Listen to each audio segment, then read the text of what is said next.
Hello everybody, it's Zoe Hines, aka The Diamond House from LMunderground.com. I'm really happy to say that we're here with Mark from Epica. It is Mark, right? Yes, it is. There you go. Right, straight into it then. You're on the road now promoting two releases, the Holographic Principle and the Solar System EP. How's the response been, first of all, to the Holographic Principle? Great response, so the fans were really happy. We're playing also many songs live. It's always, you have to try what people like to hear, and yeah, digging the new songs really well. So when we released the EP, we even added another song to the set list from the EP. Okay. So there's quite some new stuff to be played, and people enjoy it. So Good. It's good. Yeah. Good. I think you have to strike that right balance between Yeah. promoting new stuff. Yeah. Also, I always look what we played last time. So like in London, we changed quite some songs compared to previous time. Yeah. To offer the fans a refreshing set list. Yeah. So there's like eight different tracks. Okay. Very cool. Yeah. Very cool. And obviously, I remember seeing an interview when you were promoting Holographic Principle saying there were 6 songs left over. Obviously, that became Solid System. Yeah. Why is it you felt so strongly about these songs that you decided to release it? Whereas I'm sure with most albums, you normally have some songs that you make the cut. Yeah, but this time there was many songs that we thought they could have been on the album, but there was just not enough space. Right. And it's, earlier with all albums, there was sometimes like, well, this song is simply not good enough. Okay. Sometimes there were also good, very good songs, like in All Conscience. There was a song that could have been, maybe we shouldn't have been on the Quantum Enigma. But often there are also some other tracks that are just not fitting in a way, or just not quality-wise good enough. Yeah. But this time we had a lot of tracks that we thought they were great tracks. They could have been on the album too. So we decided to keep them together and release them as an EP. Very good. Very good. Now there's a lot of themes that have been touched on throughout Epica's career. Yeah. In particular, the kind of a warning about technology as of late has become Not really not so much a warning, but maybe a caution. Like, it's good, but don't get carried away. So. Yeah, the thing is, it's more like technology is a blessing, and but you can use it in different ways. You can use it for the good and for the bad, and that's more like it. So I'm happy that it's there, and I'm happy it exists. It's just a decision what you do with it. But that's with everything in life. You can take the good out of it or the bad out of it, and that's always a choice to make. Absolutely. The artwork on the Holographic Principle is very interesting. It's very cool.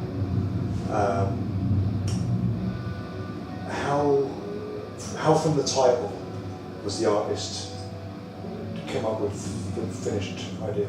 Yeah, he came up first with a completely different idea. And then we said, can we try something different? When we released the Quantum Enigma, he came up right away with that artwork, and then we almost didn't have to give him any comment anymore. But this time he was searching, and then we were a bit back and forth, and at a certain point, bam, he got it. But this guy is a magician, so he's always coming up with something really beautiful, and that's why I love working with him, Stefan Heidemann. He's because he's so talented, and we work already with him for more than 10 years.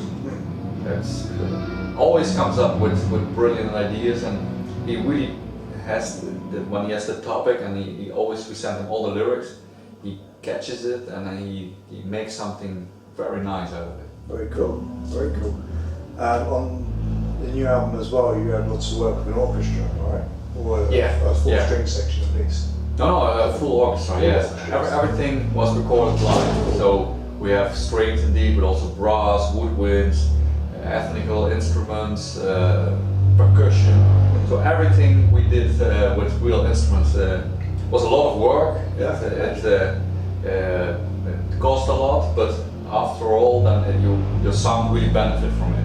Absolutely. Yeah. This is the first time you've been able to work with one on a studio album, is that correct? Yeah, that was the first time we did like that. In the past, we did indeed work with string sections and already with real choirs. But now we thought, what can we do better than we did in the past? And then we came up with this idea. Why did it take so long to work with a full orchestra? Was it a budgetary?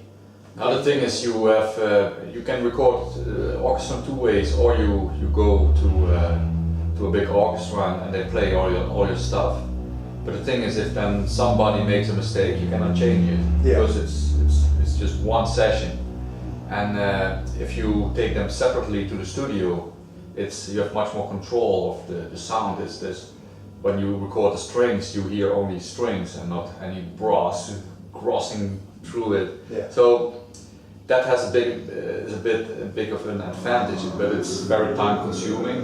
You have to write also all the scores, which is a huge amount of work. Yeah. And yeah, these people they need to get paid as well. So in the end, it's very expensive. But luckily now we are on a level that we could ask for this budget to the blast, and they go along with it. So we could realize this idea. Yeah, very good. Do you see yourself continuing to work with an orchestra in the future, or? Yes, actually, with my other band Mayan, we are now recording a third album, and we're gonna record this one with a real orchestra. Mm-hmm. Unless we're not gonna make it with our budget, which is we have an Indiegogo campaign running. Okay. And it's still 2 weeks, and then we hopefully have the budget together. Yeah. Because mine is a much smaller band than Epica. Yeah. So I'm actually going to be at that show as well. So. Ah, cool. Yeah, it's in 2 weeks. We have to come back here. It's a testament to how much Epica is growing. You actually have your own festival now, the Epic Metal Fest. Yeah. Is that, yeah. How has that evolved in the short time you've been doing it? Yeah, we did several Epic Metal Fests, and now this 1000 show is also our Epic Metal Fest again, but we call it more like put the focus on the 1000 show. Yeah, it's really cool to have like our own festival with bands to perform with bands that we know, bands that we are friends with. So it's like an Epica show, but you get all these bands on top. So yeah. I think it's for the fans really nice to discover also new music and to see bands that they also already know and really like to see play with us. Yeah, normally the good thing about a festival is there'll be at least one band there that don't tour that much, or so it's a real treat to. Yeah, I think so. Yeah. Oh, very cool. Very cool. Band's been going now since 2002, am I right? Yes, that's right. Yeah. What's changed in the 16 years? The lineup, because we had 3 different people when we started, but 3 lineup changes in 16 years is not that much, so it's... Well, compared to some bands, compared to, say, Megadeth, it's pretty good going, you know? Yeah, but Megadeth is a good example of like one authority guy who decides everything, and then there's always some people happy, people are not happy and leave, some new people. Yeah. And in Epica it's much more like a democracy, that everybody's important, everybody contributes, everybody has a say in what we're doing. Mm-hmm. And I think that's the reason why in Epica there's much more, people stay much longer. Because everybody's much more happy to and feels being important. Yeah. And as for the industry and touring, how's that changed since you've begun? Yeah, in the beginning it was, the difference was, for example, in South America there was not so many bands going there yet.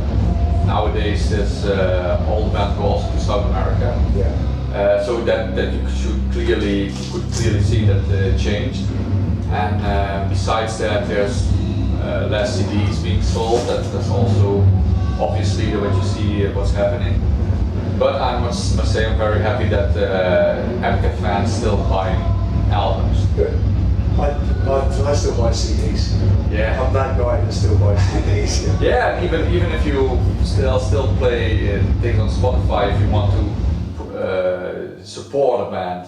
It helps by getting their album. Yeah. Even if you just have it in the room as a decoration, that's the thing that makes it possible for bands to keep making music. Yeah. Just finally, obviously Epica has kind of been lumped in with the likes of Nightwish and Laguna and a few others, predominantly because of the female vocals. Yeah. Do you feel that female operatic vocals work better with male, or does it trouble you sometimes to sort of be lumped? I'm really not trying to cause any attention, but for the focus to be on Simone rather than the whole band, maybe does that seem that way sometimes? Or? No, I'm happy that it's this way because when most attention goes to Simone, that gives you also the possibility sometimes to be a bit more in the shade. And for example, when there's a lot of fans around and there's Simone, they go to her and then you can easily. So it has a lot of advantages, and if it's a male or female, you see in every band that the front singer gets most of the attention. Yeah. And that's just the way it is. If you cannot deal with that, you will have a hard time playing in a band. Yeah. Or you have to become the front singer yourself. Yeah. But I cannot sing. But I also don't have the ambition to be in just being the only front singer, for example. Like in Mayan, I'm doing drums, not playing guitar, but there we are with 5 singers. So we share the role. Yeah. To be just the only front singer, that's not really not made for me. I'm happy with my role, playing guitar and the side of the stage, and that makes me happy. Very good. Yeah.